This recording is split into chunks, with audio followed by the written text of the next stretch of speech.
अहिल्यानगर जिल्ह्यात अतिवृष्टीमुळे दोघांचा बळी। सीना नदीला आलेल्या पुराचं पाणी घरात शिरल्यानं जनजीवन विस्कळीत। बाजारपेठा पाण्याखाली तर शेवगावच्या देवटाकळी शिवारात पुरात अडकलेल्यांचं हेलिकॉप्टरनं रेस्क्यू।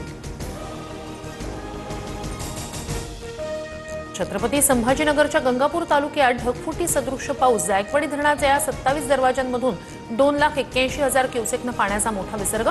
पैठण शहरातील अनेक सखल भागांमध्ये साचलं पाणी।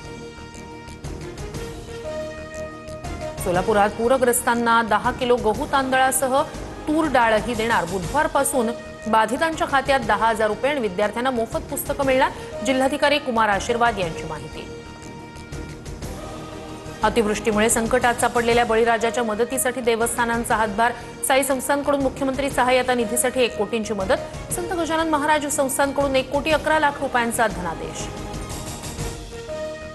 जामखेड तालुक्याच्या चौंडी गावाला पुराच्या पाण्याचा वेढा। आमदार रोहित पवारांकडून राम शिंदेंच्या घराला भेट देत कुटुंबियांची विचारपूस। गावातील वृद्ध नागरिक आणि लहान मुलांना सुरक्षित स्थळी हलवण्यास मदत केली। अमरावतीतील आरएसएसच्या कार्यक्रमाला सरन्यायाधीश गवईंच्या आई उपस्थित राहणार नसल्याची माहिती नसताना नाव टाकल्याचं माजी lady governor doctor Kamaltai Gavai यांचं स्पष्टीकरण।